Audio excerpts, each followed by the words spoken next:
Good evening. This season's Betfred Cup starts in Ayrshire just like it did last campaign, but this time round we're at Rugby Park to see Kilmarnock in an all-top flight clash as newly promoted St Mirren pay them a visit. It's been a summer of change for the Buddies. Jack Ross out, Alan Stubbs in, and the new boss has started to put together a team he hopes will survive and prosper. So it's Kilmarnock v St Mirren live in BT Sport. Kick-off is 7:45. Thanks, Darren. Stephen O'Donnell alongside me. And Stephen, you're not playing tonight because you're late back from international break, but what do you expect from tonight's game? It's a big one, this, isn't it? Obviously St Mirren just getting promoted in the Premiership. They've got a lot of momentum from last season, so hopefully we can maybe put an early stop to that tonight. It's very early on in the season. I've only the boys that are playing 2 weeks, so it'll be tough to call how fresh we'll be tonight, but we've done a lot of work and hopefully we'll be the better team.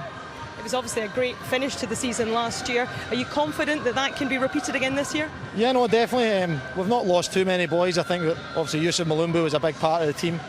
Other than that, it was just one or two. So hopefully I'm excited, and if we maybe bring in another couple, it can be another good, successful season for Kilmarnock. Yeah, there's not been too much change in the squad over the course of the summer. What impact can that have tonight, given the fact that most of the players know each other already? Yeah, well, continuity is always a good thing. I think right away, last season there was a lot of new faces. Right away we all know everyone, I'm getting slaughtered already, so it's just like last season. So no, it'll be good.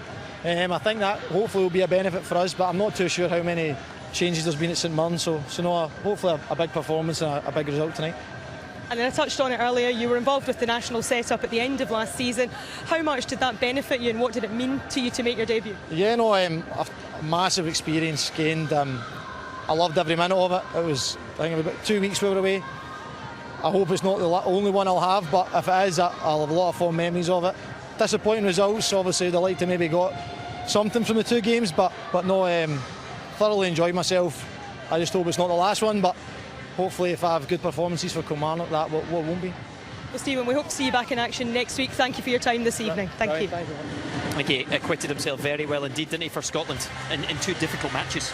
There's absolutely no doubt about it. You know, it's a much maligned tour, but I think someone like Stephen O'Donnell is one of the people that gains so much from it. And look, it's an area of the park that Scotland are not blessed with lots of numbers.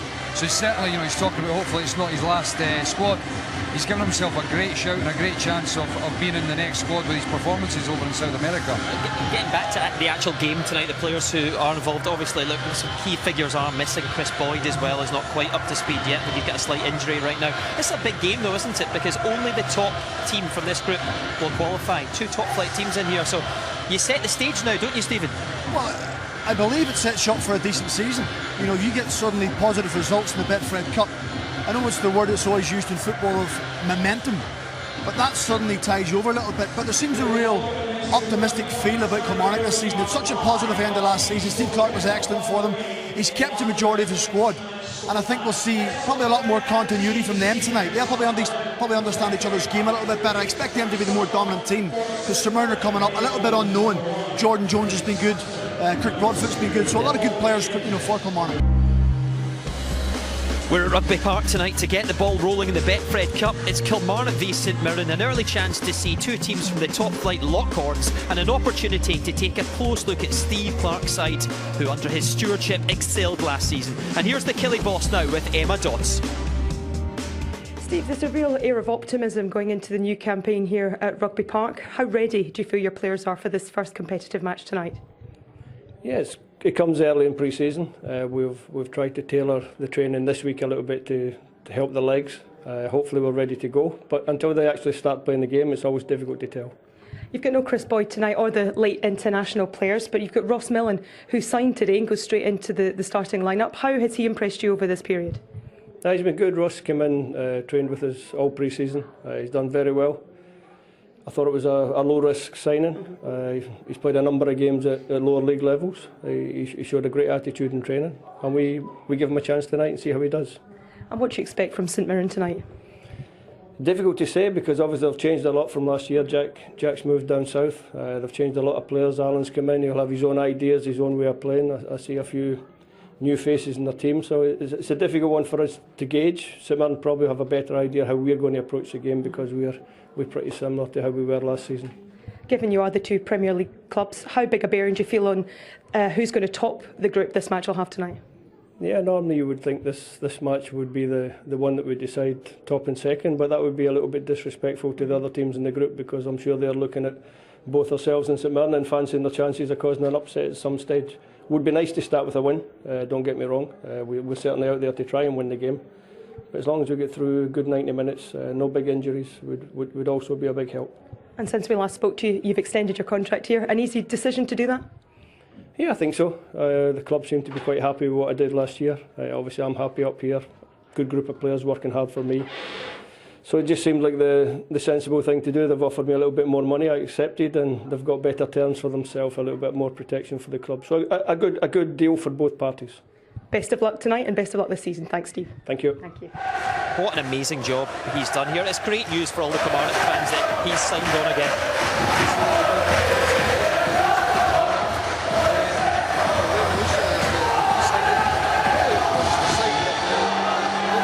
As well, it's an area that's had a lot of problems in the recent past, and to get Steve Clarke coming in and doing a good job here, it's impacted the local area as well. So great news for the club. This is also an area with a few problems right now, and what you said there was brilliant. We missed most of it, but it was excellent. It's excellent news for the Kilmarnock fans, isn't it? I mean, for so many reasons. He's changing things behind the scenes. I think that's what Michael was getting at there. And he's also said maybe they don't need that many new signings. Clearly Mulumbu's gone, but he's only brought in a couple of new faces. Familiar players are still here who made the difference last year. I think he's done an unbelievable job. Normally when a new manager comes in, especially nowadays, there's a huge turnaround in players.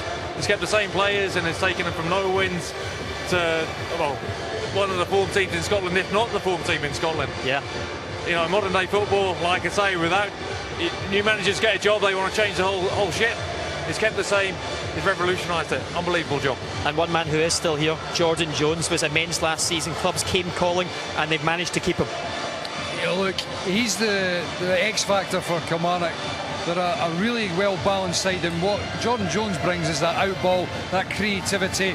You know, we're talking about Lewis Morgan for St Mirren. This is what Jordan Jones brings for Kilmarnock. Creates so many goals for his teammates.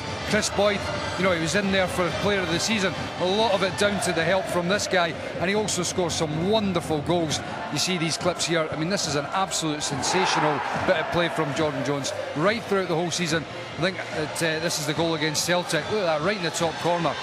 And a big player for Kilmarnock, and very important that they keep him, because, you know, with Yusuf Mulumbu away, they lose that little bit of that quality. He's a massive player for them, and it's desperately important to keep him. Take a break, we'll get you a new microphone as well, Michael, because we're nearly ready to go here in the Betfred Cup. It's Kilmarnock against St Mirren, live on BT Sport this evening.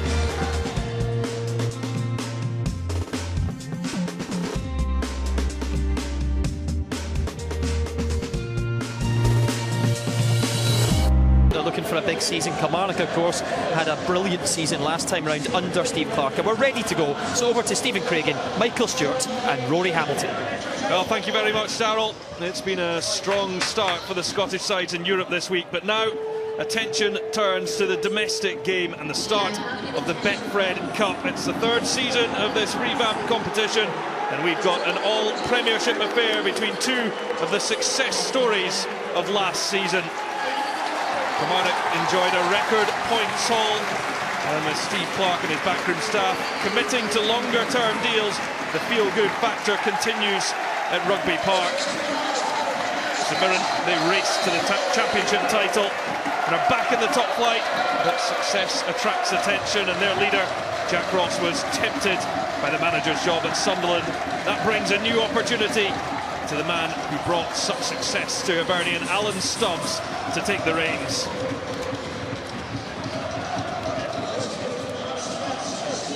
It's been a relatively settled squad at Kilmarnock with only 3 new signings to start tonight, although Stuart Findlay is well acquainted to his surroundings. After 2 loan spells, he has now made the move from Newcastle United permanent. Ross Millen, son of under-20s coach and former buddy Andy Millen, goes straight into the starting lineup, having signed from Queen's Park this morning. Chris Boyd, Stephen O'Donnell, Ian Wilson and Greg Taylor are all on an extended break, but there is a place on the bench for Bournemouth loanee Mika Ndjoli. Alan Stubbs has made his mark with 8 new players arriving at St Mirren. 3 make their debuts this evening. Hayden Coulson is a highly regarded England youth international and signed on loan from Middlesbrough this week. Cole Pekawa has been training with the club for over a week, but that deal was only concluded earlier today. While Paul McGinn ups the family contingent, joining brother and captain Stephen following his move from Partick Thistle. 5 of the 7 subs are potential debutants. Well, there is a real familiar look about the Kilmarnock side. Had a really successful season last season. Jordan Jones, of course, is a star man, but you look at Alan Power and Gary Dicker, really hard-working midfield players, have to give the supply to Eamon Brophy, and tonight it's Lee Erwin instead of Chris Boyd. You look at St Mirren, I think they're going to line up a 4-3-3. 3 new signings in that back 4. Important to try and maintain that attacking line of Kilmarnock. Steve Clark, a former St Mirren player, he's worked wonders at Kilmarnock. Alan Stubbs is now looking to bring the same reaction to St Mirren as he got at Hibernian after a summer of rebuilding. Well, the journey starts here in a quest for silverware. 44 teams with their eyes on the prize that will be dished out on December the 2nd at Hampden.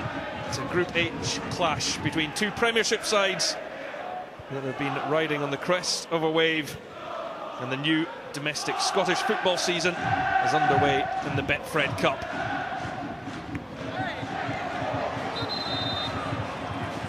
Cammy Smith unable to keep that one under control. It'll be interesting to see if Kilmarnock changed their style of play this year. You know, last year there were 2 banks of 4. At times they sat deep, difficult to play through, and played in the counter-attack quite a lot. So it'll be interesting to see if Steve Clarke will change that this season and be a little bit more open. Erwin coming off Pekawa. Released by Colchester at the end of last season. Knocked out by Hayden Coulson.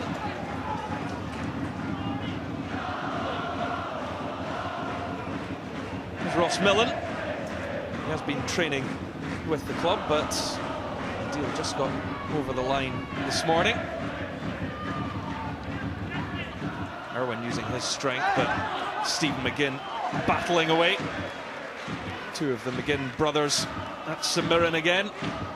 The other one certainly won't be coming back, but they'll be hoping to get some proceeds should a transfer fee arrive. Captain Stephen McGinn's got an important role for St Mirren. You know, we were talking before the game about the 3 new signings in the back 4, and he just sits in front of them. Did a wonderful job for them last year, and he's going to have a big role to play this season as well.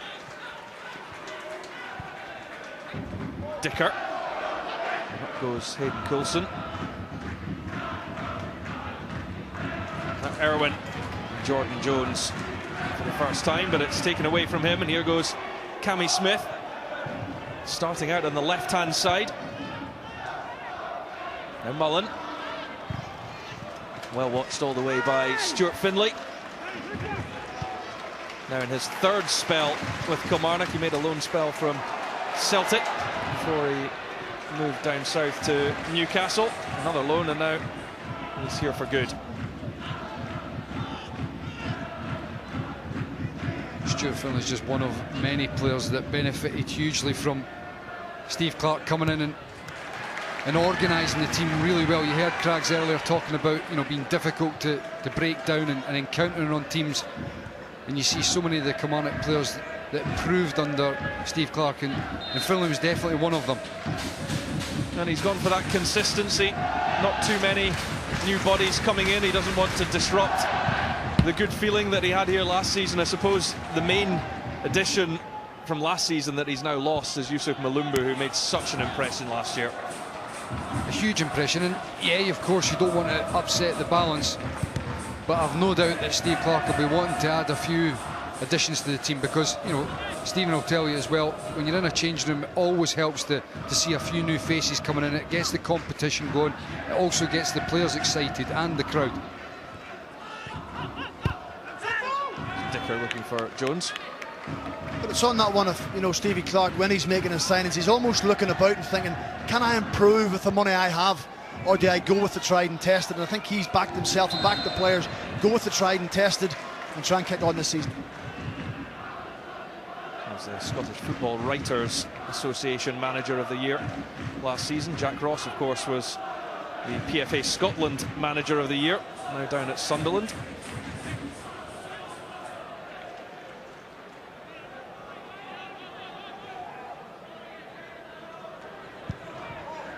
Jimmy MacDonald, who was a League Cup runner-up at Hearts, defeated 3-2 by St Mirren.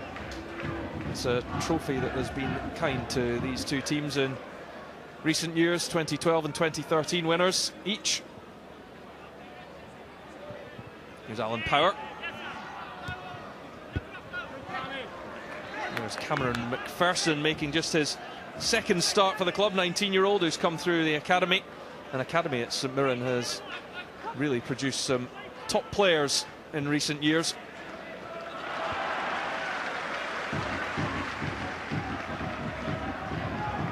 So Stevie Millen getting a couple of goals on his European debut last night for Hibernian. Jack Baird on to Stephen McGinn, and Paul McGinn has travelled on well ahead of Ryan Flynn. Here is Paul McGinn. Cross blocked off by Callum Waters. Well, that was the style that Jack Ross wanted. You know, he wanted the players to spend time in the ball. He wanted to move the ball through the three zones of the pitch as opposed to going direct. I believe Alan Stubbs will be the same. You can see, you know, St Mirren at times wanting to pass the ball, wanting to take part. Bit of a battle, and it's come to McPherson. And easy enough for Jimmy MacDonald to field.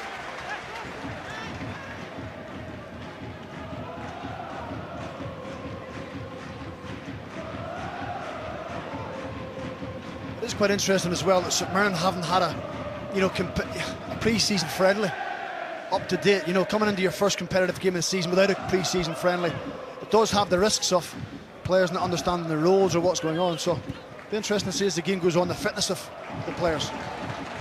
It was unfortunate for St Mirren. They had a friendly lined up with Bolton last Saturday. That had to be cancelled due to the opposition players going on strike.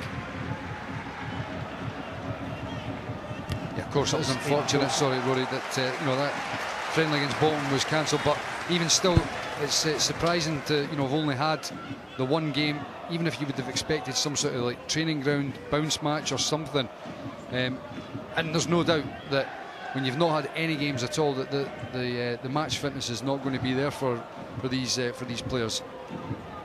Well, I believe they did do that, have an inter-squad match with. They kept the referee that was booked. Yeah, but I'm talking about getting other teams, other clubs, not just amongst yourselves. There's a different intensity when you're playing against other clubs.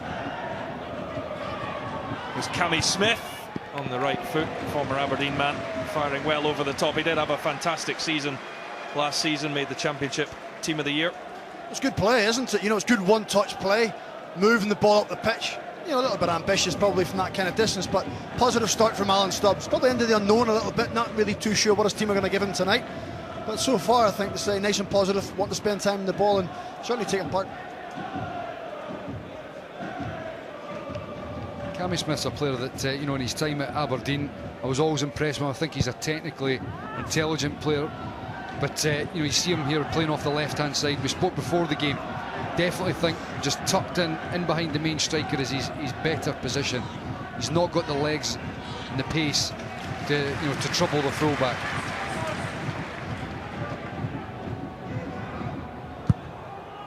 Forward it goes from Ross Mullen.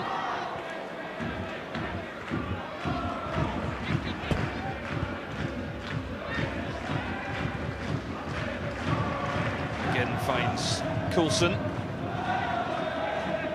Now Smith.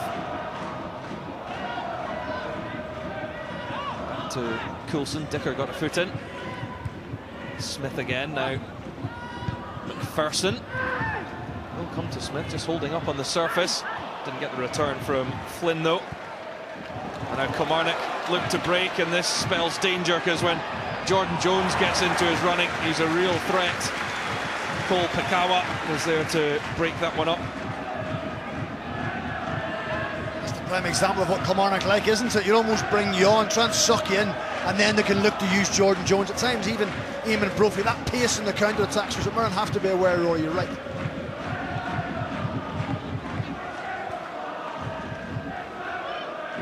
Kawa again, who does come with some brief English Premier League experience when he was in his early days at Queen's Park Rangers.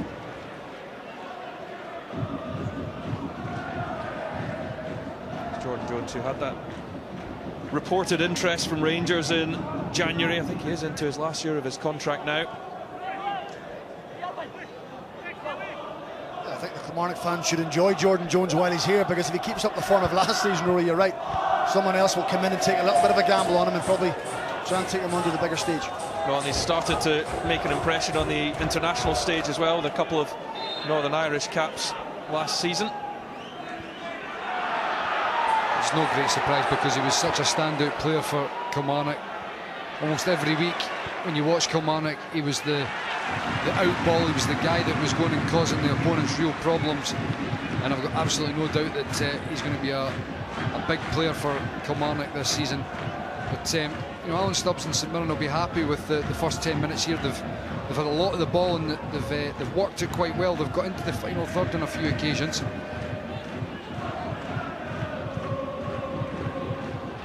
Kawa can keep it in though.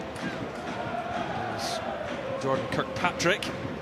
A rare start for him, just his third. He arrived last season from Alloa, but moved back on loan for the second half of last season. But just listening to Alan Stubbs pre-match, it is going to be interesting what's going to happen over the next week or so. You know, he did seem genuinely excited that there was going to be some really good players coming to the football club. Cammy Smith assessing his options, faced by two Kilmarnock players, having to go back to Coulson. Oh, that's nicely done. Back it comes to Smith. It was a lovely touch from Jordan Kirkpatrick.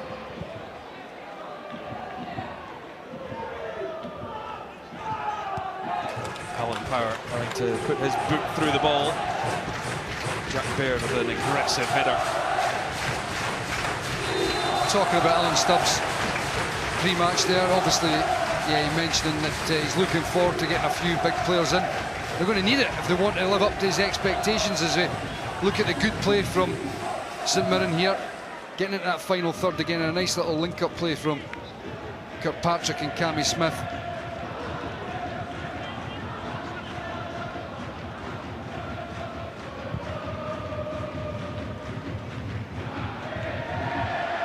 Baird wins the header. Pakawa able to knock it back to Craig Sampson, who will have an interesting battle now with Danny Rogers for the spot in between the sticks. Locals giving him a little welcome back as well. Indeed. 79 appearances over 2 spells with Kilmarnock. Started his career here. That's what you want, Rory. You know, if you want a challenge where Alan Stubbs thinks St Mirren should be challenging, you need competition in your team. Well, here's Jones' pace catching out Jack Baird. Jones tees it up. What a chance for Erwin. Sampson is there. Erwin just kept it low when he needed a bit more angle on the effort.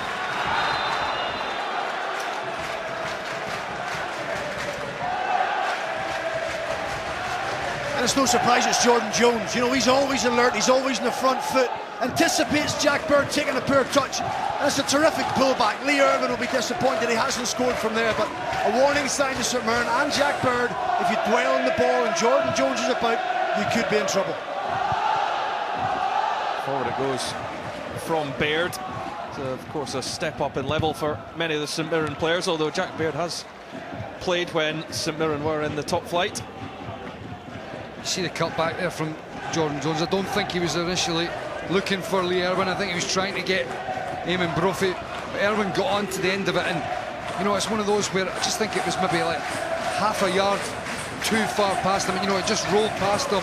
He was slightly stretching for it to gain control of it. He managed to keep it down, but as Craggs was saying there, he'll be disappointed that he's not managed to perhaps find the corner and get it in the back of the net and get his side 1-0 up.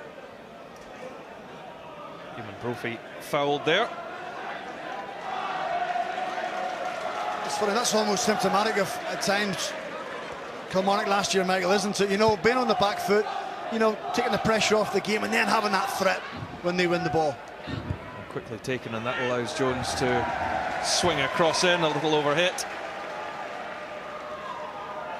Yeah, I think that, you know, Kilmarnock, they were, you know, we've spoken about so much the impact that Steve Clarke had, and he tried to make them more difficult to break down as a team, as a collective unit, and he did that. But I don't think they were an out-and-out defensive side. They always had, you know, that threat. They always posed opponents problems, and when you've got guys like Jordan Jones on the side, and you had Chris Boyd who was banging it in the back of the net, Yusuf Millen, but they had some real quality in that final third, and they were a well-balanced team. Very tough to beat here as well, as Pikawa just does enough to hold off Eamon Brophy. Now, their record at Rugby Park under Steve Clarke, they won 9 of their last 11 at home here in the Premiership, and only Hibernian and Aberdeen were able to defeat Steve Clarke on this ground. I think it's hard work, isn't it? You know, you're asking your players to work a little bit harder, back into their shape, but then have the energy to spring forward when they win the ball. So it's finding that balance. And Steve Clarke certainly last season found it perfectly well. Of course, victories over both Celtic and Rangers here, and well-deserved victories at that. Yeah, and they weren't, you know, they weren't victories that were. They were flukes. They weren't victories that, you know, they soaked up pressure for the vast majority of the game and just hit the teams with a sucker punch. They were games that they caused the opponents real problems. They had lots of shots, lots of pressure in the final third. And, you know, look, it's going to be difficult for Kilmarnock to replicate that, because it was such a wonderful performance and consistency since Steve Clarke came in. And the test for them is a little bit of second season syndrome. That man there, Alan Powers, he was a very impressive performer for them last year as well. Well, of course, Steve Clarke came in when they'd only taken 3 points from their first 8 games. As Pikawa heads that away, Alan Power will collect. Millen, charged down there by Danny Mullen. And I hope I don't tempt fate with Pikawa, but he looks decent. You know, he looks strong. He's competitive, and I think that's the one thing. Looking at St Mirren last year, they lacked a real physical presence at times throughout your team, and I think he just adds a little bit. He's certainly what you would look for, the identity of a centre half, that's for sure. He's a real good size, and so far, you're right. I think he's looked not bad. Drops for Smith. Couldn't quite take it in his stride. And here's Coulson. Cuts inside. McPherson was the decoy.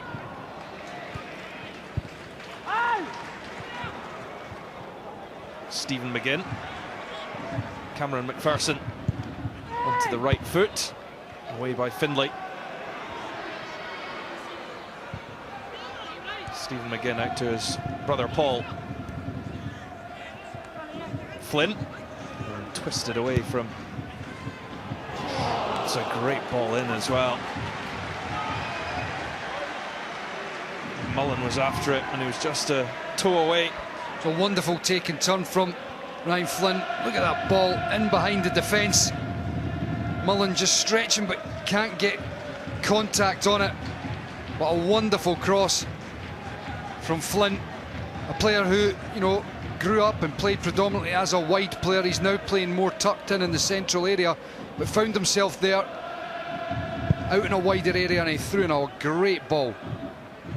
I'm not sure he can do much else. You know, he's put it right in the area where you asked your strikers to be. And Danny Mullen, if only he'd been 6'3", he might have gotten the end of it. You saying they should have kept John Sutton? I tell you, John would have scored that, no doubt. John would have scored that. I'll have to have a word with Stubbsy after. It is going to be the issue, though, you'd have thought, for St Mirren, because touched on it pre-match, losing the 40 goals scored between Gavin Riley and Lewis Morgan.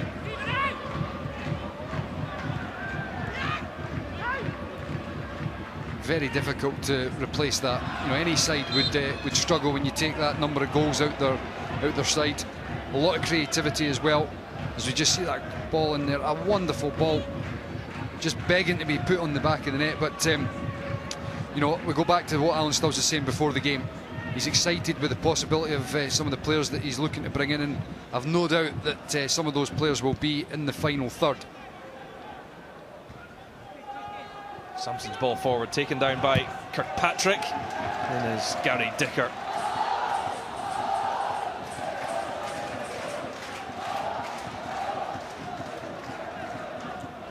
McPherson, but robbed by Jordan Jones. Now Rory McKenzie. Dicker up to Jones again. Takes it calmly and then feeds it out to Ross Millen.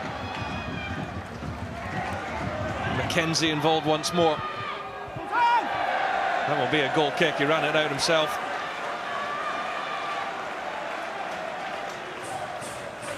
Good bit of play though from Kilmarnock, building up, finally getting into Rory McKenzie's feet. But you know, sometimes it's little things like that where just the strength in the legs not quite there early in the season, being able to hold your ground and shield the ball from McGinn, eventually rolls out for a bye kick.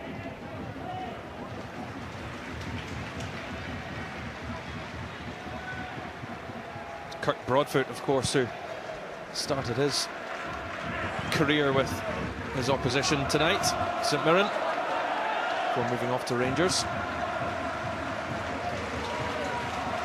I think that's the strength of Kilmarnock, is getting the ball forward to the front too. You know, getting up to Erwin, Chris Boyd when he's playing, Eamon Brophy working round about, Jordan Jones, McKenzie. It's a huge strength and a huge part of their team where they get it forward early and try and support numbers. Smith can only knock it out.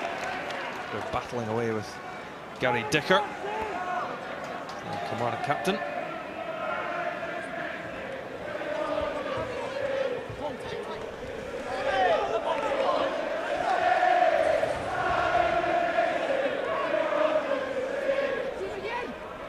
Ross Millen's dad Andy made 100 appearances for the Buddies.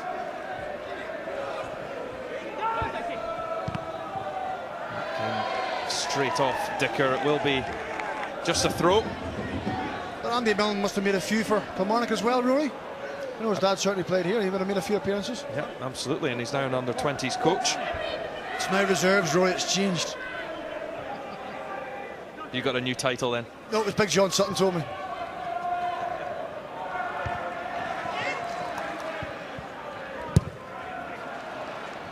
Erwin, but out comes Stephen McGinn. Kirkpatrick. Here's Flynn now. We thought it might be Cammy Smith that could play in the role behind Danny Mullen. It's Flynn who's breaking forward in the central role. Cammy Smith out wide on the left. It's important when you play that one striker that you get the support, and you see Ryan Flynn also. You've got Cameron McPherson from the central area. It's very important that they get up and support the lone striker, and so far St Mirren have been doing it pretty well. Well, Waters is lost out there. He's got Alan Power in the middle to help him out though.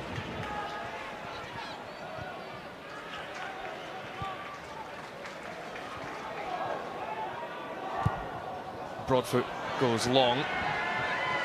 Won't hold up in the surface. I just watched Alan Stubbs 4 or 5 minutes ago. He was actually out and he was asking Danny Mullen to run down the side. You know, it's exactly what you're saying. You know, when there's one striker, some people have to get in support, but somebody has to run beyond the game. Someone has to stretch it and allow people to play in pockets of space, which Alan Stubbs wants. So if it's a midfield player, it's Danny Mullen, someone has to go beyond the Kilmarnock back four. Smith linking nicely with Coulson. He's made a decent start. Coulson feeds Mullen. Back it comes to McPherson. It's Cammy Smith. Well, he probably should have hit the net, but it's cracked off the top of the bar. I tell you, this is a really well worked move from St Mirren. I think Coulson could have actually fed it to the right hand side with Kirkpatrick, but eventually it gets into there, middle of the box, and yet I think Cammy Smith, he knows he should do better. Just when this ball eventually rolls back to him on the penalty spot, You see here, he's got to fire that on target, get working the goalkeeper, but a really, really good move from St Mirren. Do you know what? It all came from Hayden Coulson stepping into the game. You know, you're trying to encourage players. If there's a gap in front of you, step into it, go and attack the game and try and attract someone to you. Great play by St Mirren. Alan Stubbs was up with his hands in his head. Unfortunate side should be ahead. You know, the thing is as well, Craigs, that Coulson's getting forward and linking up, but it's the movement in front of them. You see that we're talking about Cammy Smith. He doesn't like to play naturally out wide, and you've got to get the central players up in support of the striker. Cameron McPherson ran forward into left wing area. Cammy Smith dropped into the central area, plays the 1-2 with Coulson, and they can break forward. A really good bit of rotation play amongst those midfield players from St Mirren. He did have a good goal scoring record last season. 13 was his return. So won this trophy with Aberdeen back in 2014, played in that final against Inverness. Early sub when he came on for an injured Johnny Hayes after 6 minutes.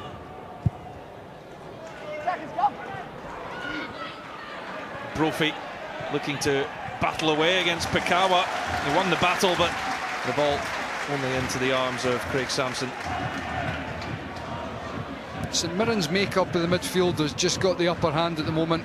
You see McGinn just dropping in between the midfield and the strikers, and then you've got McPherson and Flynn who are getting the other side of Dicker and Power, and they're able to get the angles and work the ball, and they've definitely got the upper hand in the middle of the park at the moment, St Mirren.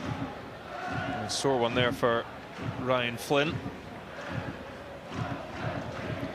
You see that again, he's picking it up, and it's Dicker who eventually, that's a sore one, a very, very sore one. There's no malice in that at all, but he just catches the top of his foot and rolls his ankle. That could be a painful. Hopefully he's okay and he can run it off, but that could have been very bad. But again, the point is that Dicker and Power, they're outnumbered in there at the moment, and they're having to make up the yards. Flynn picks the ball up, he's got 5-6 yards of space, and it takes time to get him closed down. By that point, he's knocking it off, and they're off and running again. Again forward. And safety first for Waters. I think it's been a decent game, hasn't it? You know, 27 minutes in. You know, kind of hard to predict what's going to happen because we haven't watched a lot of the sides in pre-season, but certainly both sets of players fully committed, trying to play the right way. It's been a decent spectacle. McPherson getting a chance in the first team. Does drop as well. Decent hit from Kirkpatrick, not too far away. It has very good technical ability. You know, Jordan Kirkpatrick can play off either side, can play in behind. Very good in possession of the ball, really comfortable with both feet. So that was a terrific effort. You just felt it as soon as he opened the goal up for himself. There was nothing else in his mind. He was going to have a shot. And Jimmy MacDonald was scrambling across his goal. Fortunate for him, drifted high and wide.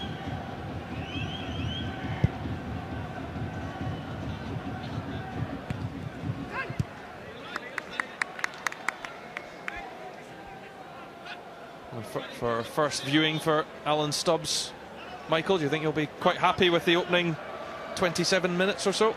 Definitely. I think that Alan will be pleasantly surprised with what's being produced by his team out there at the moment.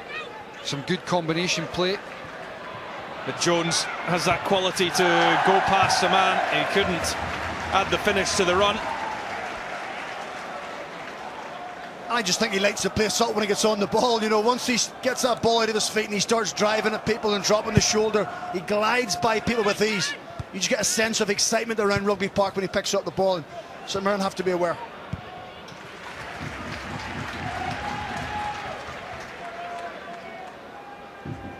New deal for Stevie Clark and Alex Dyer as assistant. That's brought some security to both he and the club. Both parties very happy with the outcome of that as he looks to build on the success of last season.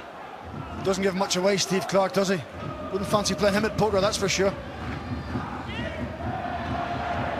Down goes Dicker, but away comes Stephen McGinn. He won the foul from Waters.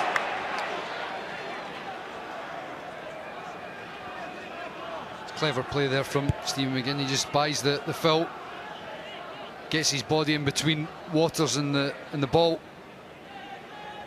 He's not going to keep running down the line. He wants to hold his position in that defensive midfield area.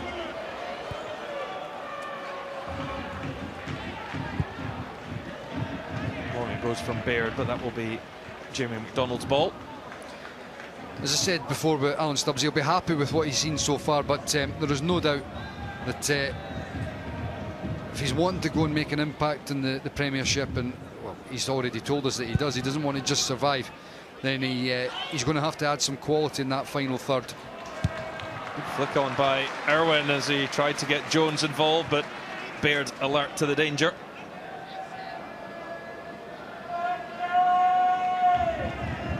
Gives Kilmarnock a promising position. Jones unable to conjure anything up as Paul McGinn feeds Danny Millen.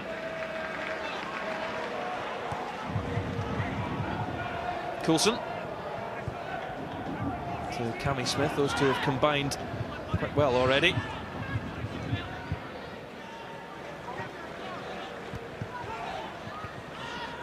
Paul McGinn. Now Flynn. They won't pick Coulson out with that ball. McKenzie out-muscled by Coulson, and the free kick goes against the Kilmarnock player. I don't think that's the right decision there.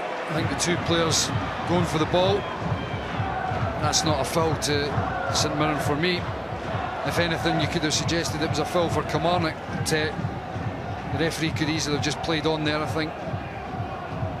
Rory McKenzie will be feeling hard done by, and you can certainly hear that the Rugby Park faithful, they think they've been hard done by with that one.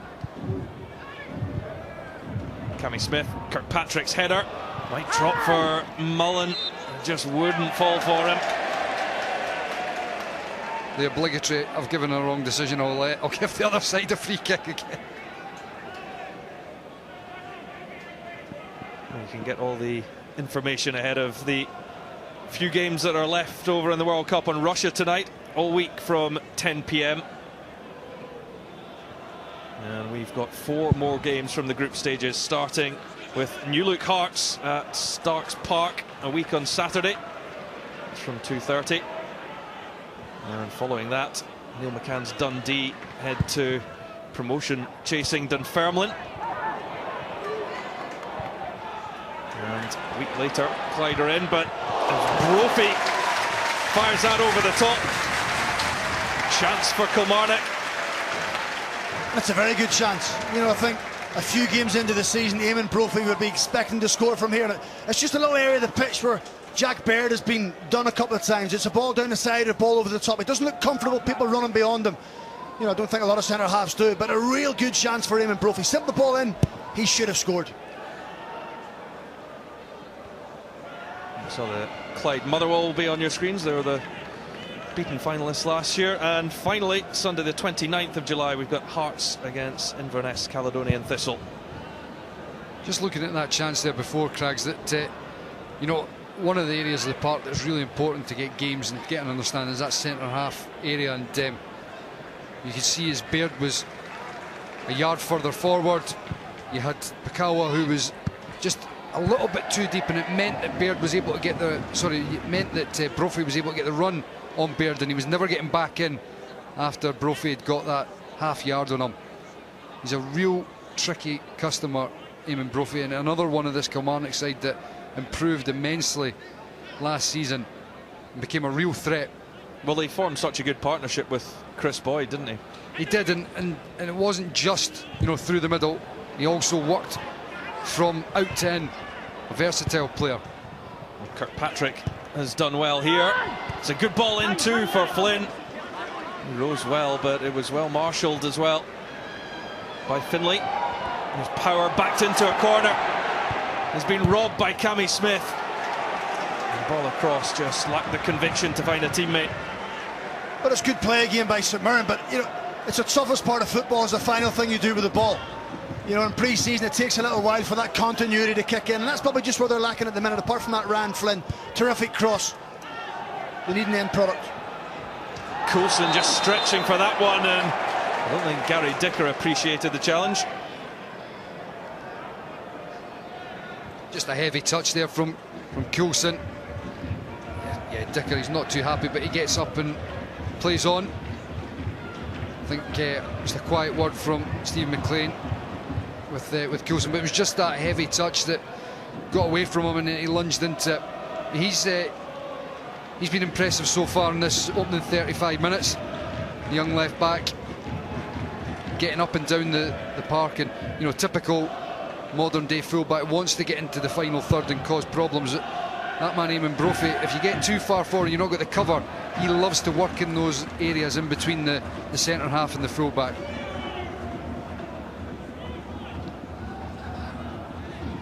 I think you look at Coulson, he looks, you know, someone who's came through the academy system, always dealing with the ball, spent hours and hours with the ball, passing and can, you know, working on his touch. He looks so comfortable in possession, not physically big in stature, but coming to play in the top flight in Scotland will certainly toughen him up. Well, he's just fed that to Cammy Smith. Mullen, almost for Flint. The important thing for me is when you see a lot of these academy players is just not so much technically, you know, are they capable, because as you just said, they've worked with the ball so much. It's positional sense, awareness of the teammates around them, and so far in the first 25 minutes I think he's been pretty impressive. Mullen Managed to get in front of Findlay, who recovered to knock it out for a corner.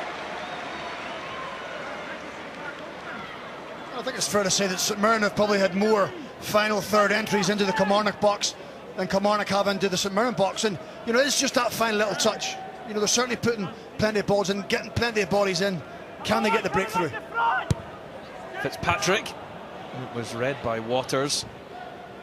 McPherson. Oh, and here's Cammy Smith, and back to Fitzpatrick, and another good chance for St Mirren. They are mounting up. That one should have been in the back of the net, though. That was just a real great move from St Mirren, a great cutback from Cammy Smith, but that's got to end up in the back of the net. You see, as soon as Cammy Smith takes that great touch and cutback, there's time to weigh it up and find that far corner.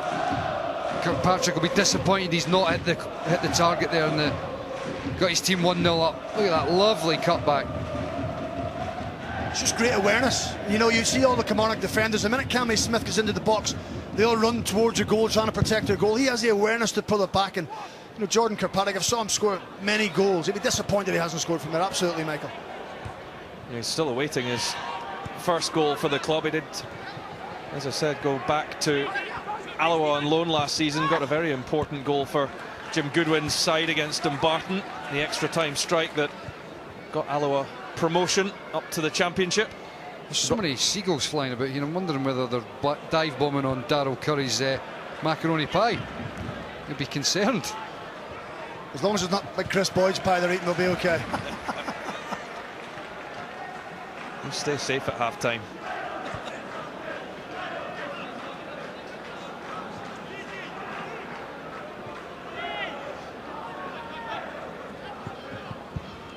Waters, it's Erwin who came short.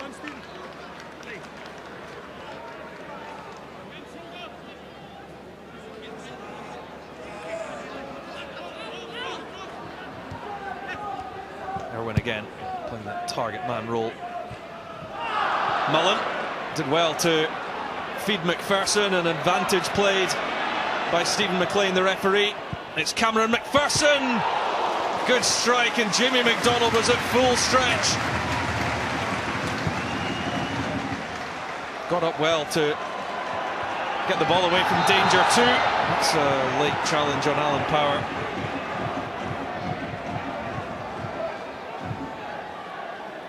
This is a really good... There's been a number of them so far for St Mirren. Mullen held it up and laid it off well. There's so many bodies around McPherson, but he manages to cut it back on his right foot, and he tests Jamie MacDonald. I think Jammer could have just moved his feet a little bit quicker and perhaps got a hold of it. But good play from the youngster McPherson, and good play all round really from St Mirren. They've been efficient in the final third. You know, it's not as if they've overcommitted and had 7-8 bodies in there, but whenever they've got men in the final third, they've invariably got something on the end of it. It's not been wasted. Coulson had his shirt tugged by Rory McKenzie, but was able to continue. Smith directing Millen. He's going straight to McPherson though. Kirkpatrick. Got Paul McGinn outside. Now Flynn. St Mirren getting plenty bodies forward once again. And the reward is a corner. I think when we, saw the team lines at the top of the game, we wondered had Alan Stubbs made a mistake playing, not playing any of his new signings, or how would they settle in. But I tell you what, they've been ever so impressive. The longer the first half's went on, the better they've got, the more comfortable they've looked in possession. At ease, at times, they've cut through that Kilmarnock defence. By Kirkpatrick. Baird was after it. Stephen McGinn. Flynn wrapping round. He's still got it from McKenzie. Flynn into Smith. Coulson. It opens up nicely here for Hayden Coulson. Pikawa to Kirkpatrick. Goes straight to Erwin, but it's Pikawa who wins it back. It's a sore one for Broadfoot. You can hear the crowd, they're getting a little bit anxious, a little bit upset with the performance of Kilmarnock in the first 40 minutes. And I think that is really down to, as Craggs was saying there, the performance of St Mirren. They forced Kilmarnock back. And I'm pretty sure Steve Clarke is not going to be overly impressed with the way the first half's panned out. That man there, Alan Stubbs, his team have been the better of the two. It's almost as if Kilmarnock are bogged down and they can't make passes. They're winning the ball in their own half, they're giving it away. Yes, St Mirren are putting them under pressure, but you're expecting them to make passes in their own half and try and get up the pitch, but they just can't seem to do that at the minute. Oh, what an effort that was from Lee Erwin, almost catching out Craig Sampson. It's just an instinctive hit, isn't it? Just rolling. Jack Baird again, always anticipating to get the shot off, using his physical presence. Lee Erwin, unlucky for him. Yeah, I don't think I was the only one for a split second there that thought it ended up in the back of the net. Really good instinctive play from Lee Erwin. Something Brophy. You must know well, sorry Rory, something you must know well, Craggs. Come back to that because McKenzie is well positioned for Jones. Now Dicker for McKenzie, well blocked. Dicker again, and he got the run from Millen. Are you surprised he didn't do better down south, or was he a little bit too raw? You just wonder sometimes, Michael, do people make the move too early? Another season at Motherwell, getting another 30-40 games under his belt, getting 10-12 goals may just have helped him. However, when you get a chance of a lifetime to go to a club like Leeds, sometimes you can't turn it down. Was that more Lee Erwin, or were the club keen to cash in as well? He had accepted the deal, and I think there's compensation due. Leeds paid. Here's Jones. And the door was firmly shut by Paul McGinn.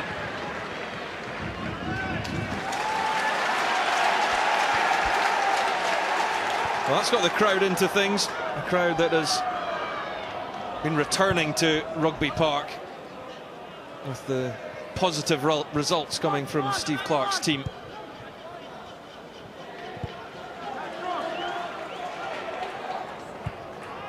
Broadfoot for Millen, rather, and it's in towards Erwin. He had a lot to do with the header though.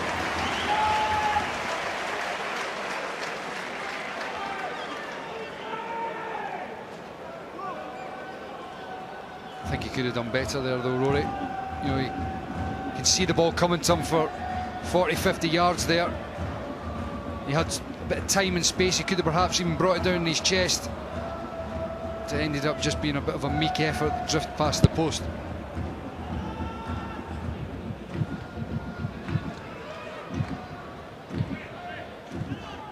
Smith to Broadfoot, and it's tidy from Dicker.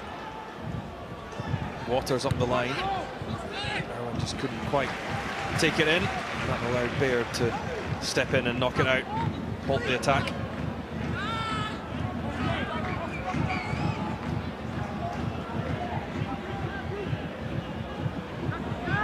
Broadfoot steps up, finds McKenzie.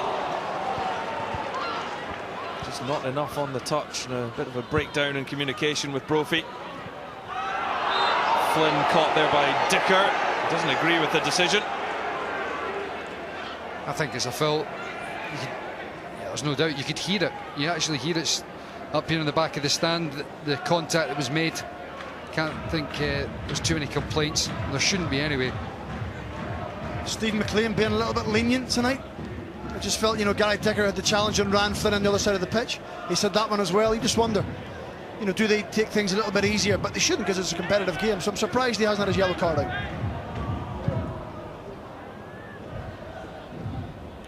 And is that going to continue throughout the season? It's wonderful. I remember the first season of the Betfred Cup, when it was penalties galore for pulling of shirts at corners and set plays. Very quickly began to sort of disappear after a couple of months of the season. I think you're hinting towards Bobby Madden there, Michael. Do you know, I don't disagree with that. I think, you know, if you're pulling a shirt in the box, then you should be penalised and you get a penalty given against you. Flynn feeds Kirkpatrick, cuts in on the left foot. McGinn. Should add that Stephen McLean did last year's semi-final between Motherwell and Rangers. There were cards galore in that game. Yeah, Rangers were kicking lumps out of Motherwell, Rory, remember it? Not sure if Fabio Cardoso agrees with that. That's right, he got the scrape in the nose, didn't he?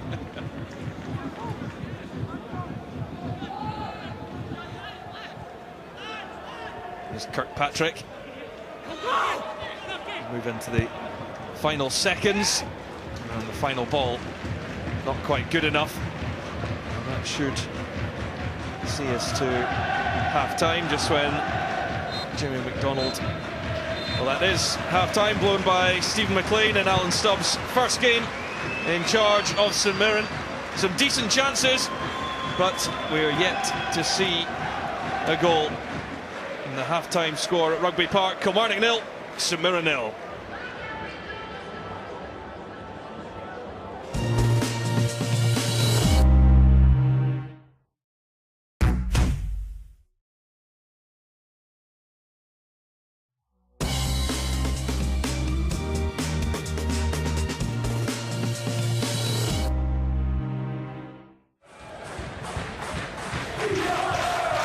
Remember, any drawn games will result in a penalty shootout for a bonus point for the winner.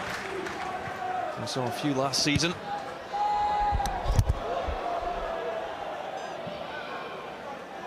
You'd have thought with the number of chances, though, if that continues in the second half, this one shouldn't remain 0-0. You never know.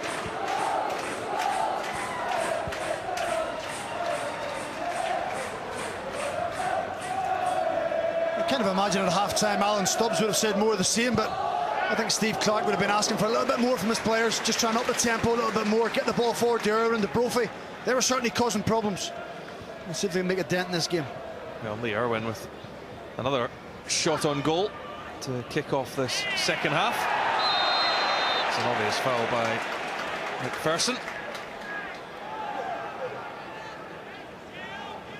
Just gets caught in possession, doesn't he, McPherson? Lee Erwin does ever so well to win the ball back, and you know, I think the frustration of McPherson then just drags him back. So again, I'm surprised not a yellow card. Dicker forward, it's flicked on by Broadfoot.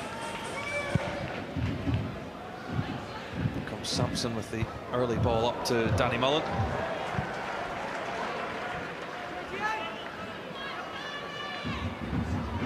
Callum Waters, last June from Alloa Athletic. Didn't get too many chances last year, just his 7th appearance in total for the club. He was on loan at Sligo Rovers.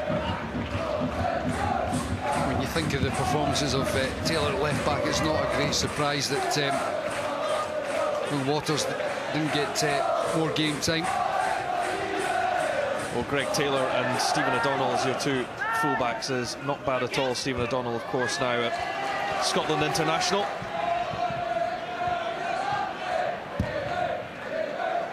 Greg Taylor was away at the Toulon tournament for the second year running. That's a mistake, almost, as Findlay knocks it back to his goalkeeper.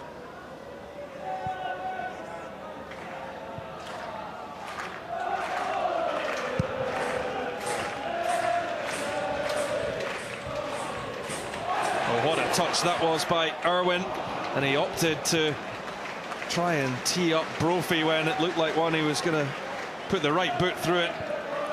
Especially when you think that just a few minutes ago he had the sighter on the edge of the box and he with a good strike. Wonderful touch there, and it falls into his path perfectly. I was just expecting him to put his right boot into that one and try and get Samson worried in the St Mirren goal there.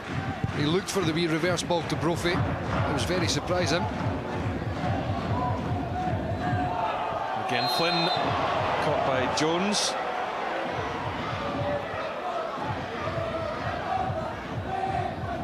All smiles.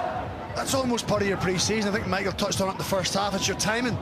You know, when to go close to people, when to go tight, not to dive in. All those little things, your timing's off. And I think, you know, watched that from quite a few players tonight, making rash tackles and making rash decisions.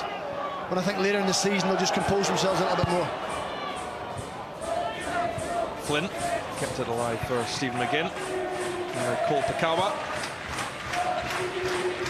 Hayden Coulson, who made good advances down the left-hand side in the first half, and continuing here, finds McPherson. Now Mullen. Decent enough ball in, but Kirkpatrick had ventured beyond the penalty spot. They've got to fill the box, haven't they, St Mirren? You know, how often have we watched the ball fizzing across the face of goal and there's no players in that box? I think that'll be a part of the play Alan Stubbs won't be happy with. If they've got plenty of balls into the box, they've got to flood it a little bit more. You see Brian Rice to Alan Stubbs' right-hand side. He brought him in as his assistant after 3 years up in the Highlands with Inverness. Also Darren Jackson, and his first team coach, former teammate when Alan Stubbs was at Celtic.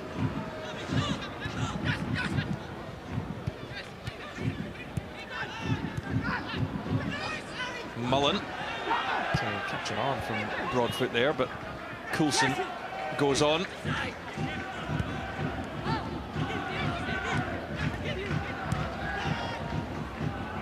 Smith. Dicker too strong for him, but Kirkpatrick has it now.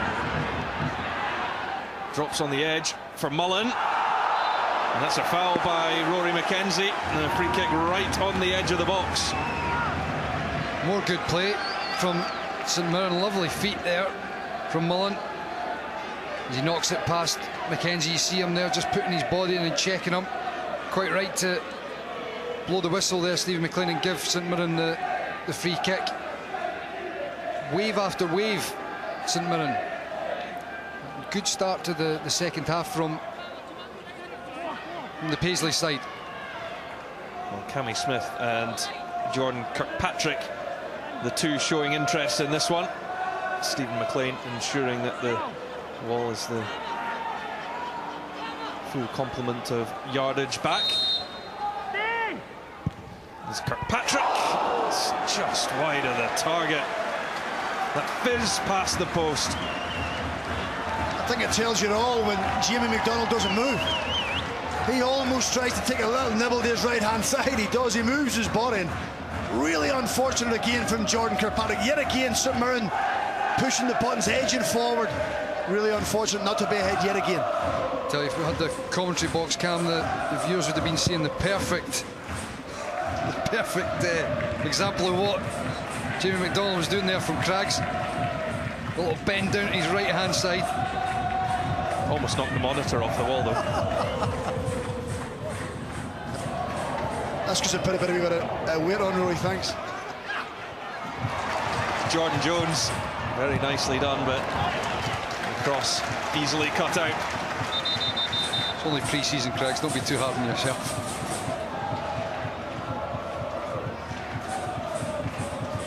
Kirkpatrick, who's come close on a number of occasions, just holding that left knee.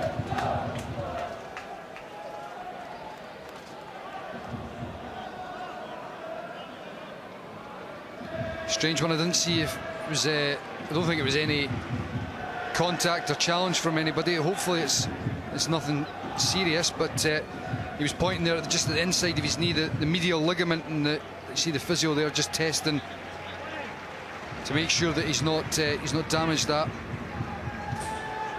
That can be very, very painful, and it doesn't look as if it is, because let me tell you, if you were hurt your medial ligament and the physio's doing that test, you would be able to see that he was in a bit of pain. Both squads were away in Spain and La Manga to come straight back and into a competitive game rather than the ease of maybe 3 or 4 pre-season games. Does that leave the body more susceptible to injury? I wouldn't say so much ligament damage, though. Would you, Craigs? You know, perhaps if it was a muscular injury, but there's a little bit of a concern there for Kirkpatrick. You know, clearly having to come off is a concern for him and for Alan Stubbs. It's a shame, because he was having a good game, Jordan Kirkpatrick. You know, anything that was good about St Mirren in the final third, he was normally involved in it somewhere along the line. So, you know, a better blow for him here. John Sutton saying he didn't get many chances last season under Jack Ross, and he'll be disappointed his game's finished early with an injury. McKenzie's control just allowed Coulson to step in, and he'll get another chance here. Leaves it for Ryan Flynn.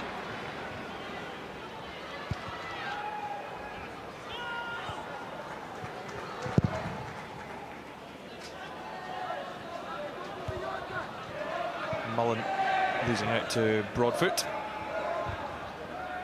St Mirren remain down to 10 men, and Jordan Kirkpatrick's evening will be over. They are preparing a change. It will be Jeff King, we believe. New signing, was released by Bolton at the end of last season. Forward it goes from Waters. It's a fine ball for Eamon Brophy. And again, he just snatched at it. The sight's not quite zeroed yet. Well, we're right behind that, and you could just see the run from Eamon Brophy. He timed it perfectly. And the ball over the top was a wonderful ball from Waters. Good first touch. He just chokes it. The right idea, though, from Eamon Brophy. You see that great first touch. Left foot trying to get across Sampson into the far corner, but he just drags it.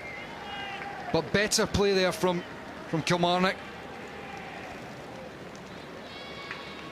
There's Jeff King. Chance for St Mirren to get a look at their new signing.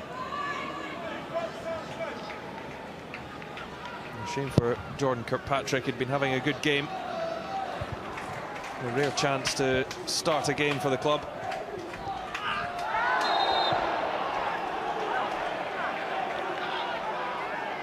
King straight into the action. He's been good tonight, Eamon Brophy. You know, he works ever so hard. He's prepared to run in behind. Tries to take the ball in, certainly fights his corner. Good physical presence for someone who's not so tall, but you know, I've been impressed with him.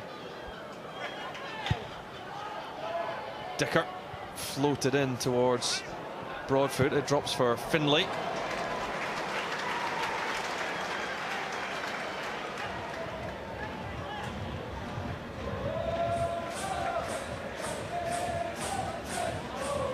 So just as he's landed there,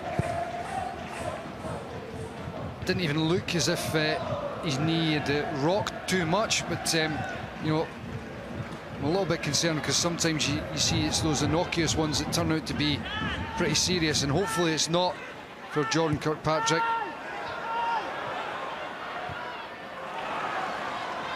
McPherson to King. Now here's Flynn. St Mirren have been a bit quieter in this second half, but there's Cameron McPherson. The effort over the top.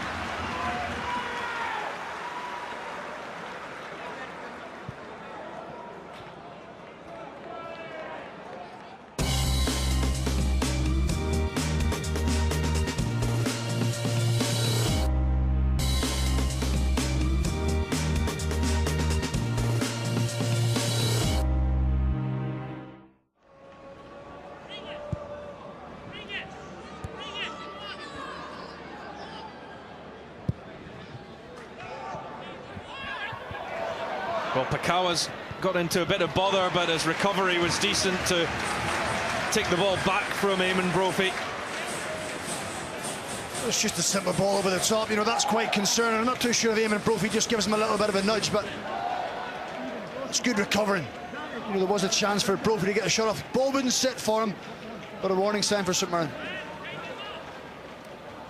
McKenzie to take Kilmarnock's first corner. Header on target as well from Brophy. You know, you see here Brophy managing just to shake off the attentions of McGinn there and gets up, powers it in on target, but it's not going to trouble Samson too much. It was a bit too direct at him, but good play from the striker there. Well, these early games can be quite conflicting, because I remember last season doing Partick Thistle 5, St Mirren 1 at Firhill. Their seasons couldn't have turned out too differently, swapping positions in the leagues. Danny Millen away from Stuart Findlay, and that will be the first yellow card of the contest. And I'm not too sure Danny Mullen actually means that touch. I think he gets a little bit lucky. But Stuart Findlay just decides, you know what, I'm just wiping you out. I'm just taking you out of the game. You're beyond me. I've slipped. Yellow card, absolutely. I'm going to turn myself into a human hurdle.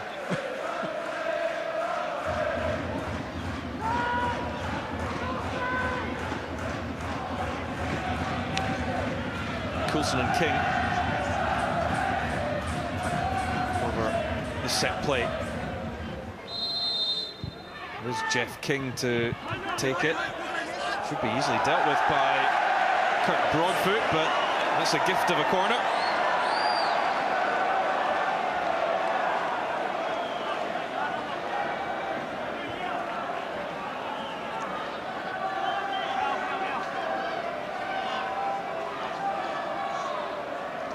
Will they regret that? King, the in-swinger, and that was dangerous, and Broadfoot concedes another corner. We're seeing one of the reasons why Alan Stubbs brought Jeff King into the side. I tell you, that was a wonderful delivery from King, right in on top of Jamie MacDonald with lots of pace.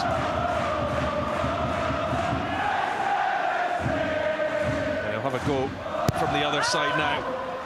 Picks out Flynn on the edge of the box. We'll come back to Jeff King. Oh, it's well delivered, and what a save! And knocked over the top by Jack Baird. What a sitter. And again, as the ball got played back out to Jeff King, he fires in a wonderful ball behind the back line. And you see there, onside. What a save from Jamie MacDonald. And as it rebounds back out to Jack Baird, he's got to put that in the empty net. No excuses. St Mirren should be 1-0 up. It was Danny Mullen that was denied by that fantastic save from Jamie MacDonald. No excuses for Jack Baird, as Findlay not too subtle with that one. I'm not really sure what he's complaining about there, because there's no doubt that that was a foul. He came right through the back of Danny Mullen.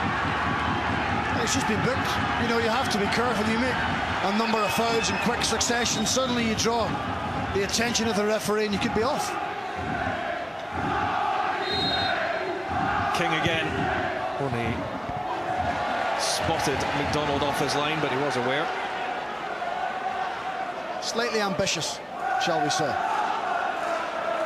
A hand of apology to both Pikawa and Baird that had come up from the back.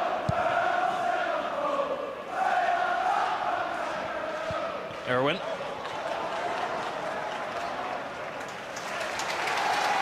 And he does get the corner. It's caused a problem with his physical presence, Lee Erwin.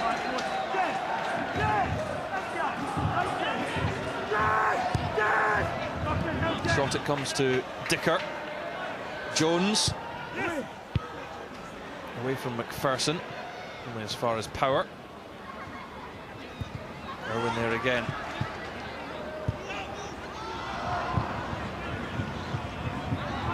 Dicker forward for Brophy.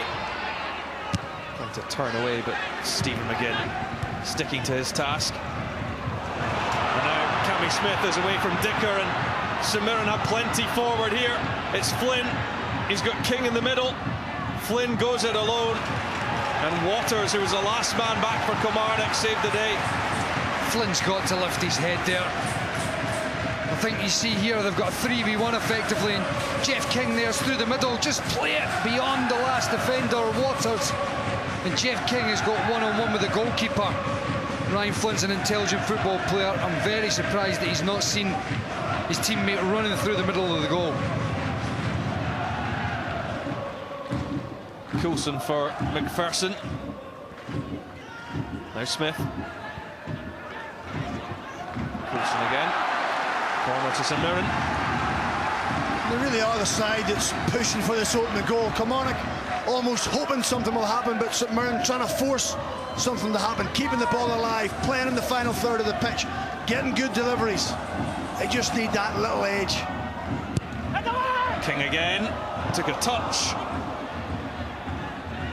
Stephen McGinn was the one at the back post. And Rory McKenzie is trying to chase this one down, but Paul McGinn's across quickly enough. Pressure for power. King. Down he goes looking for the free kick. Smith once more. Nobody in the middle though for the visitors.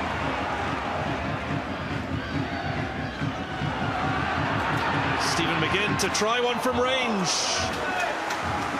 Well, they scored the last time St Mirren were here in the League Cup.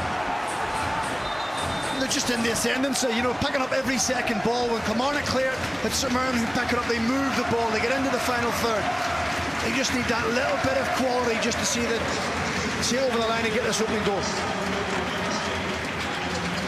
There's Greg Kiltie coming on. He's been plagued by injury troubles. He replaces Rory McKenzie also. Eamon Brophy, he's had a few chances. He's replaced by a new signing, Ndjoli, who's come on a 6-month loan from Bournemouth, and he comes with a pretty good scoring pedigree in the youth leagues in England.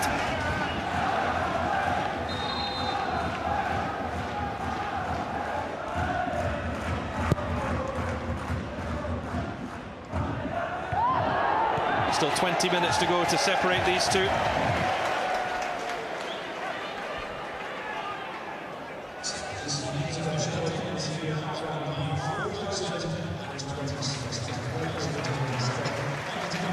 Just over 4,000 inside Rugby Park. It's taken quickly. Greg Kiltie getting his first touch since coming on.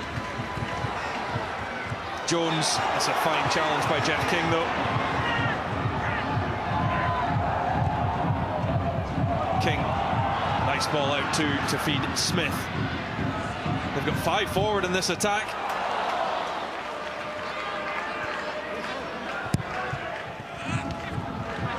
Pikawa, calmly done. McPherson to Smith. Mullen, McPherson, King again. This is neat and tidy stuff, and King just leant back and the ball sailed over the top.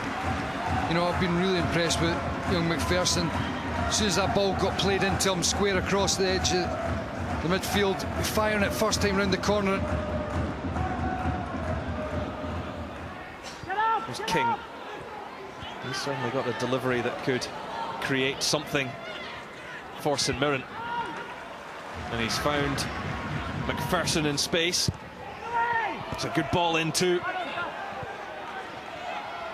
King is teed up. In comes Coulson. Now Stephen McGinn. Not troubling Jamie MacDonald. No, not that time. He's got to look out wide there. Well, another change for Alan Stubbs, as Ryan Flynn will make his way off. And coming on will be James Kellerman, who's interestingly Jack Ross's final signing. Signed in May from Aldershot Town, and within 3 days Jack Ross was away to Sunderland. Not great when that happens, is it? Manager brings you in, then he leaves. I hope he didn't take it personally, but Jack left him in the lurch.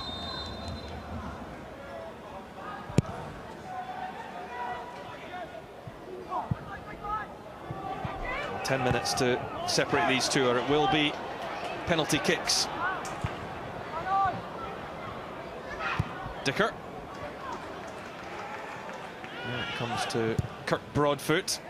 And Ndjoli offers the run down the right-hand side, and that came off Pakawa last.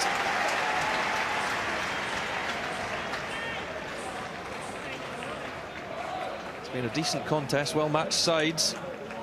Bodes well for St Mirren's league campaign. Up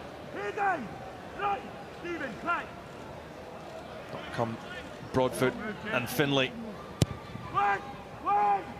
It's all the way to the back for Jones, though.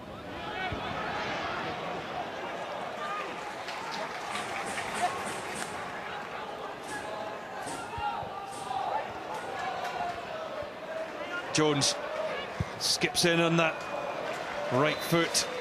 He took aim at the far top corner. You've seen this so many times last season from Jordan Jones cutting in on his right foot. But unfortunately for him this time, he wasn't able to find that top corner. It's Cody Cook, another one of the 8 new signings from Alan Stubbs. Cammy Smith makes way for him. A 25-year-old Englishman signed from Truro City in the Vanarama National League South.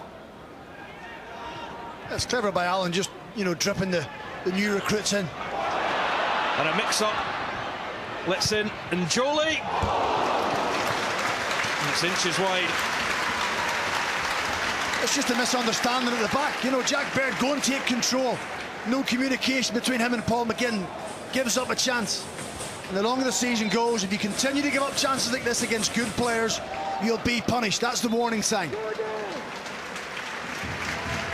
That would almost have just undone all the good work that St Mirren have done tonight. Well, Chris Burke will be coming on for the final 7 minutes or so to replace Jordan Jones. As soon as he gets his instructions, he's having a little bit of trouble reading there. He originally signed on a 1-year deal, and that's been increased by another season. New hairdo to go with it.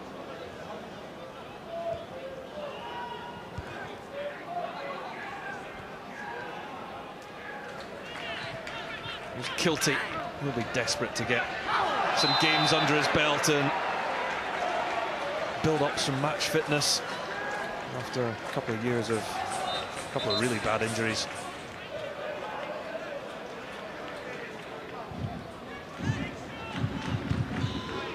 Long it goes from Millen.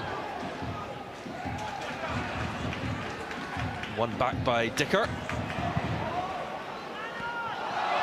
Now Power. King. Stealing in was Power, but he's given it away and straight to Cody Cook. Kellerman. Good ball from him to find Coulson. A lot of new faces for St Mirren, but Coulson has been very good all game. Hayden Coulson almost finishing off a fine run. He's been terrific, he really has. He's been a standout player tonight. When he's had the opportunity to step into the game and go beyond people, shows no fear whatsoever, wants to go and take part in the game. Just couldn't manage to get the power behind the shot, but excellent play. We'll have him for the season. He's on loan from Middlesbrough. Ndjoli forces the corner from Paul McGinn.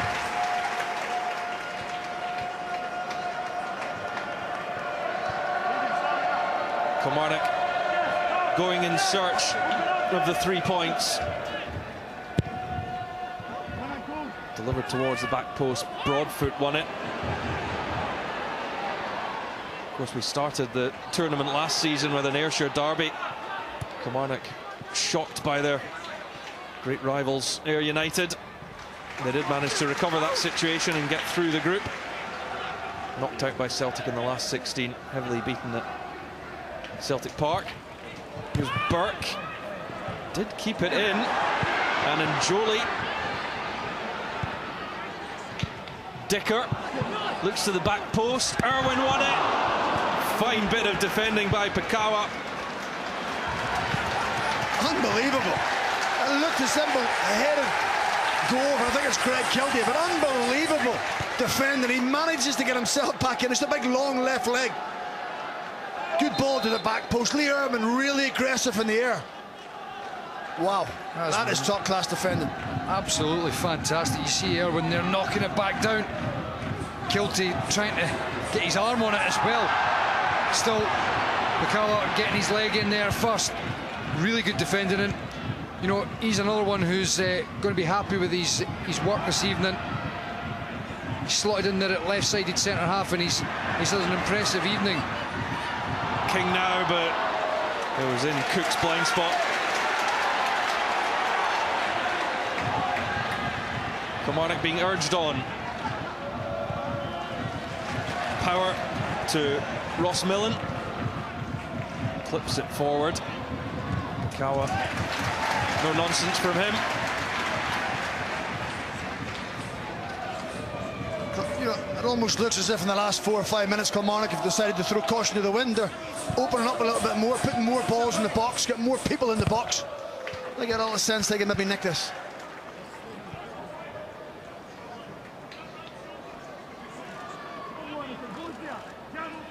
Millen ready to wind up a long one.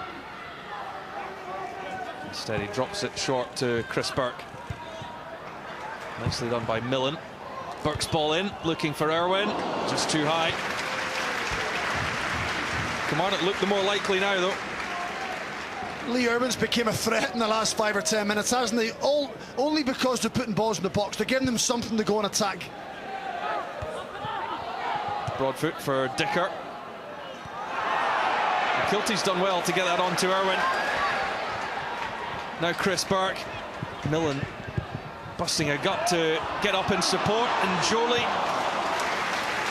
just couldn't quite hold up for him. There's a good cutback from Chris Burke. He picks out Lee Erwin really well. Broadfoot to Findlay. Are we set for a dramatic finish? Findlay looking for Erwin. Got the knockdown. And Burke continuing to hassle his man. Power now. Turned into trouble, then away from it. And a free kick for Kilmarnock.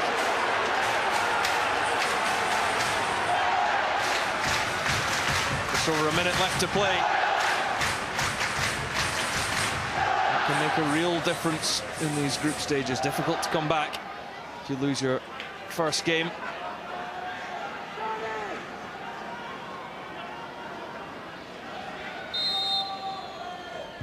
Burke clips it in. Pakawa won the header. Will come for Power. Chris Burke. Pakawa's header. Up goes Broadfoot. Ndjoli thought about it. Pakawa in again. Stuart Findlay. Oh, that's well played. Ndjoli. It's just the side netting.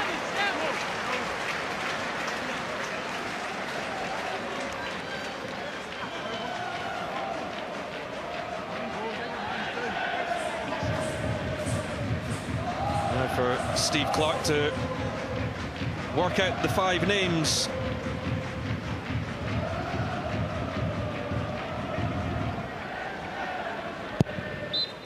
It is a point apiece. And now the players will get their instructions and order of service for the penalty kicks to see whether Kilmarnock or St Mirren can get the additional bonus point. Obviously the managers are gauging new squads and whether Alan Stubbs, who do you think Alan Stubbs or Steve Clark will be the happier of their team's performance? I think quite clearly Alan Stubbs, probably because, you know, hasn't had a game in pre-season, a little bit unknown with him, with the players. It's okay seeing players in training and you think you look good. You're almost only judging your players against each other, Rory. You have to judge them against opposition. And Lee Erwin is the first man making his way to the Chadwick stand in front of the St Mirren supporters there, which Craig Sampson is giving them a big round of applause for their efforts this evening.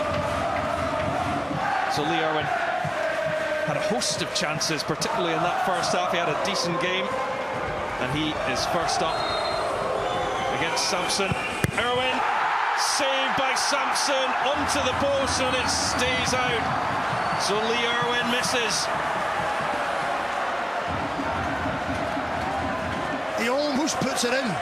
You know, he gets a little bit fortunate in the end, Craig Sampson. He gambles the right way, gets a strong left hand down. He almost puts it in with his right hand.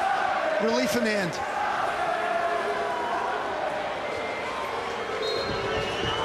McGinn, and he is denied by MacDonald too. The captain, Stephen McGinn, is unsuccessful. Excellent save by Jamie MacDonald. He again gambles the right way, but it's actually his top hand, almost a mirror image of the save he made during the game, Rory, with his left hand. Terrific save by Jamie MacDonald. Goalies on top. And it's Gary Dicker next. Kilmarnock captain. Craig Sampson makes himself as big as possible. And that's a shocker from Dicker. Way over the top. I think that ball's still travelling. He got so much height in it. He got his foot right under the ball. He's aiming for that top corner. Oh, he can't believe it. 3 penalties and no one scored. Well, he's just seen his big brother denied by Jamie MacDonald. Paul McGinn now. Can he beat the Kilmarnock number 1? He can. And it's advantage St Mirren. I thought it was almost going to be first person to score wins, Rory. Everybody was missing, but good composure. Jamie MacDonald changes the way. It changes the side he dived to, and Paul McGinn rolled it into the bottom corner. Crucial penalty now for Chris Burke. He's got to score. Chris Burke taking his time on the long walk to the Chadwick stand.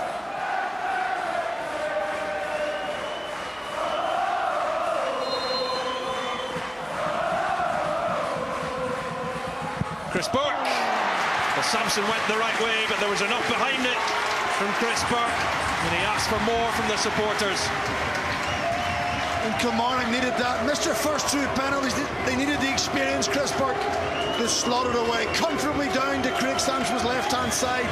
Just couldn't do enough to keep it out. Jeff King, the new arrival, again impressed when he came on. It is King, and now he is denied by Jamie MacDonald. It's all level at 1-1 after 3 penalties each. Maybe the players should have practiced penalties, Rory. You asked me before, had they practiced? I said probably not. Well, it looks like they certainly haven't. Good save again. Kirk Broadfoot, former St Mirren player. Brilliantly saved by Craig Sampson. Unbelievable saves, Rory. Incredible. Craig Sampson's having a laugh. The players are going up nonchalantly, just trying to slip it into the bottom corner. Comfortable save by Sampson. Wow. 1-1. Well, can Hayden Coulson edge St Mirren in front? Coulson on loan from Middlesbrough, tucks it away, and it is advantage St Mirren. They lead 2-1. He was never going to miss after the game. He had John Coulson really composed, really calm. Now it's a big penalty from Ross Millen. He has to score to keep Kilmarnock alive. Well, he only arrived at the club as an official signing this morning. Ross Millen goes down the middle and scores did well under the pressure. He certainly did. He knew going up to take this penalty kick. If he missed, St Mirren would win the tie. But now Danny Millen has the chance to go up and get this extra bonus point. He's had a tough night. He's been a lone ranger at time up top. He's worked ever so hard. He's got his chance of glowing. So Danny Millen has taken over the centre forward role from Gavin Riley. Danny Millen for the extra point for St Mirren, and he scores. And it's celebrations in the away end for St Mirren. They take the 2 points and for now take control of Group H. 0-0 throughout the game, and you could possibly see why, with perhaps some of the penalty taking, the goalkeepers making some superb saves. And it's St Mirren who win it. 3 successful penalty kicks from Paul McGinn, Coulson, and there's the winner from Danny Millen. And it's St Mirren who will take the extra point in Group H. Early days